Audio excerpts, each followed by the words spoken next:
Researching the university. ಯಾರು ಯಾರು ಯಾರು ಯಾರು ಯಾರಿಗಾಗಿ ಇಲ್ಲ ಯಾರು, ನೂರು ನೂರು ನೂರು ನೂರು ಬದುಕೋದಾರಿ ನೂರು ನೂರು, ಬೆಳೆಯೋನೆಂದು ಸೋಲೋದಿಲ್ಲ, ಕಲಿತೋನೆಂದು ಬಾಗೋದಿಲ್ಲ. Very important topic. ಯೂನಿವರ್ಸಿಟಿಯಲ್ಲಿ ನಿಮಗೆ 2 ಥರ ಇದೆ, public university and private university. Public university ಅಂದರೆ ಗೌರ್ಮೆಂಟ್ ಕಾಲೇಜಸ್. ಗೌರ್ಮೆಂಟ್ ಕಾಲೇಜ್ ಅಂದರೆ ನಮ್ಮೂರಲ್ಲಿರೋ ಥರ ಗೌರ್ಮೆಂಟ್ ಕಾಲೇಜ್ ಅಂದ್ಕೋಬೇಡ್ರಿ, ಒಳ್ಳೆ ರೆಪ್ಯುಟೇಷನ್ ಇರುತ್ತೆ ಗೌರ್ಮೆಂಟ್ ಕಾಲೇಜಸ್ಗೆ ಇಲ್ಲಿ. ಇದು ಆ್ಯಕ್ಚುಲಿ ಚೆನ್ನಾಗಿರುತ್ತೆ. ಆಮೇಲೆ ಪ್ರೈವೇಟ್ ಕಾಲೇಜಸ್ ಇದೆ, ಆದರೆ ಜಾಸ್ತಿ ಬಿಸ್ನೆಸ್ ಸ್ಕೂಲ್ಸ್ ಇದೆ. ಸೊ ನಿಮಗೆ ಸೈನ್ಸ್ ರಿಲೇಟೆಡ್ ಯಾವುದಾದ್ರೂ ಸಬ್ಜೆಕ್ಟ್ ಓದಬೇಕಂದ್ರೆ ನೀವು ಪಬ್ಲಿಕ್ ಯೂನಿವರ್ಸಿಟಿಗೆ ನೀವು ಅಪ್ಲೈ ಮಾಡಬೇಕಾಗುತ್ತೆ. ನೀವು ಬಿಸ್ನೆಸ್ ರಿಲೇಟೆಡ್ ಯಾವುದಾದ್ರೂ ಸಬ್ಜೆಕ್ಟ್ ಓದಬೇಕಂದ್ರೆ ನೀವು ಬಿಸ್ನೆಸ್ ಸ್ಕೂಲ್ಗೆ ಅಪ್ಲೈ ಮಾಡಬೇಕಾಗುತ್ತೆ.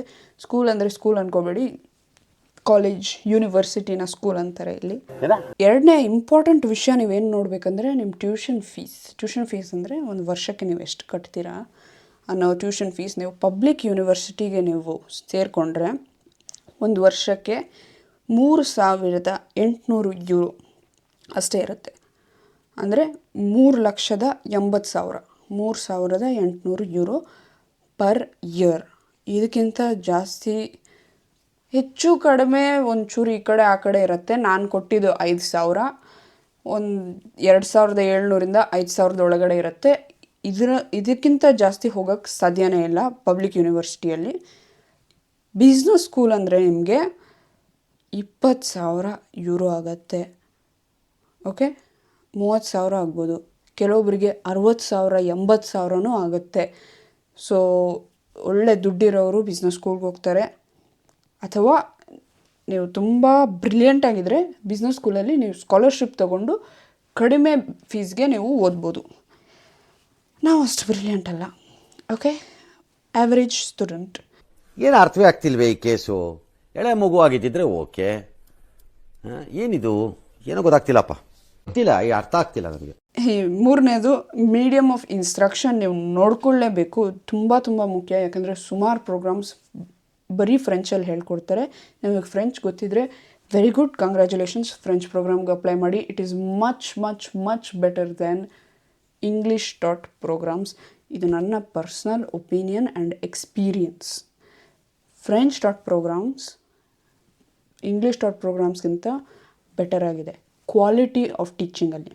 ಓಕೆ, ಆಮೇಲೆ ಇನ್ನೊಂದು ವಿಷಯ ನೀವು ನೆನ್ಪಿಟ್ಕೋಬೇಕು, ನೀವು ಪಬ್ಲಿಕ್ ಯೂನಿವರ್ಸಿಟಿಯಿಂದ ನಿಮ್ಗೆ ಏನೇನು ಡಿಗ್ರಿ ಸಿಗುತ್ತೋ it is always state recognised ಅಂತಾರೆ. ಸ್ಟೇಟ್ ರೆಕಗ್ನೈಸ್ಡ್ ಡಿಗ್ರಿ ಅಂದರೆ ಗೌರ್ಮೆಂಟ್ ರೆಕಗ್ನೈಸ್ಡ್ ಅಂತ, ಗೌರ್ಮೆಂಟ್ ಡಿಗ್ರಿ ಥರ. ನನಗೆ ಹೇಗೆ ಎಕ್ಸ್ಪ್ಲೈನ್ ಮಾಡೋದು ಗೊತ್ತಿಲ್ಲ, ಬಟ್ ಇಂಟರ್ನ್ಯಾಷ್ನಲಿ ನೀವು ಎಲ್ಲಿ ಹೋಗ್ತೀರಾ ಅಂದ್ರೂ ಈ ಡಿಗ್ರಿ ನಿಮ್ಮದು ವ್ಯಾಲಿಡ್ ಅಂತ ಕನ್ಸಿಡರ್ ಆಗುತ್ತೆ. ಆದರೆ ಕೆಲವೊಮ್ಮೆ ಪ್ರೈವೇಟ್ ಸ್ಕೂಲ್ಸಲ್ಲಿ ಕೊಡೋ ಡಿಗ್ರಿ ಈ ಥರ ಸ್ಟೇಟ್ ರೆಕಗ್ನೈಸ್ಡ್ ಇರಲ್ಲ.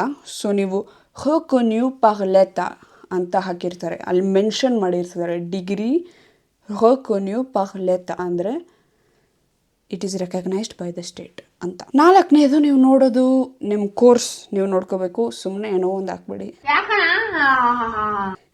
ಹಂಗೆ ಹಾಕಲ್ಲ ನೀವು, ಗೊತ್ತು ನನಗೆ. ಹುಷಾರಾಗಿ ನೀವು ನೋಡಿಕೊಂಡು ಹಾಕಿ. 5ನೇದು ಯೂನಿವರ್ಸಿಟಿ ರ್ಯಾಂಕಿಂಗ್. ಫ್ರಾನ್ಸಲ್ಲಿ ಯಾವ ಪ್ಲೇಸಲ್ಲಿದೆ, ಇಂಟರ್ನ್ಯಾಷನಲಿ ಯಾವ ಪ್ಲೇಸಲ್ಲಿದೆ, 2 ಮುಖ್ಯ ಆಗುತ್ತೆ. 2 ನೋಡ್ಕೊಳ್ಳಿ.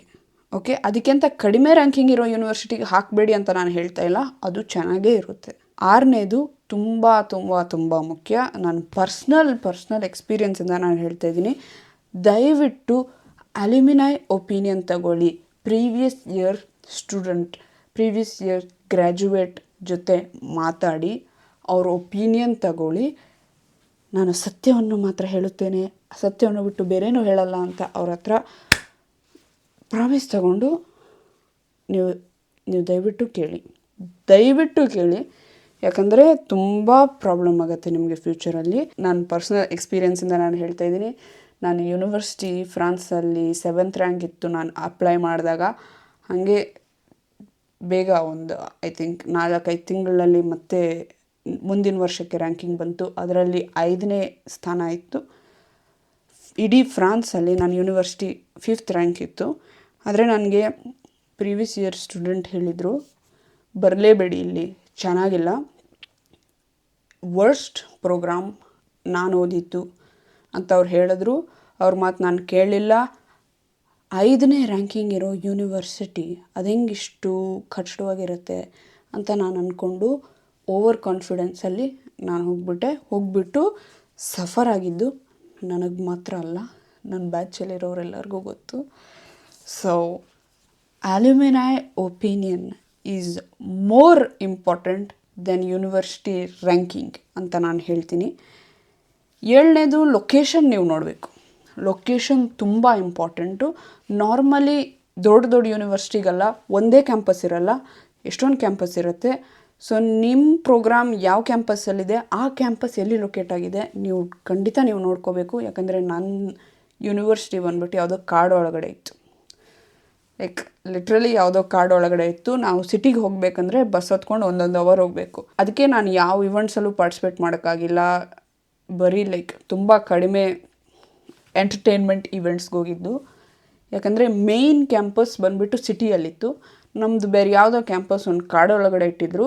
ಇಲ್ಲಿಂದ ಅಲ್ಲೋಗೋಕ್ಕೆ 1 ಗಂಟೆ 1.5 ಗಂಟೆ ಆಗ್ತಾಯಿತ್ತು. ಸೊ ಇದು ನನ್ನ ಕೈಯಲ್ಲಾಗಲ್ಲ. ಹೋಗೋಕ್ಕೆ 1.5 ಗಂಟೆ, ಬರೋಕ್ಕೆ 1.5 ಗಂಟೆ, ಅಲ್ಲಿ ಪ್ರೋಗ್ರಾಮ್ ಇರೋದೇ 2 ಗಂಟೆ. ನಾನೇನು ಮಾಡಲಿ ಅಂತ ಸುಮಾರು ಪ್ರೋಗ್ರಾಮ್ ನಾನು ಹೋಗೇ ಇಲ್ಲ. ಇದು ನೋಡ್ಕೊಳ್ಳಿ. ಓಕೆ, ಆಮೇಲೆ 8ನೇದು ಎಂಟ್ರೆನ್ಸ್ ಎಕ್ಸಾಮ್ ಆ್ಯಂಡ್ ಇಂಟರ್ವ್ಯೂ ಇರುತ್ತೆ ನಿಮ್ಮ ಯೂನಿವರ್ಸಿಟಿಗೆ. ಎಲ್ಲ ಯೂನಿವರ್ಸಿಟಿಗೆ ಇದೆರಡು ಇದ್ದೇ ಇರುತ್ತೆ ಅಂತ ಹೇಳೋಕ್ಕಾಗಲ್ಲ. It depends. ನಿಮ್ಮ ಅಪ್ಲಿಕೇಶನಲ್ಲಿ ನಿಮ್ಮ ಮಾರ್ಕ್ಸ್ ಜಾಸ್ತಿ ಮ್ಯಾಟರ್ ಆಗಲ್ಲ. ಈ ಕಿವಿಲಿ ಗುಗ್ಗೆ ಪಗ್ಗೆ ಇದ್ರೆ ನೀಟಾಗಿ ಕೇಳೋದೇ ಇಲ್ಲ.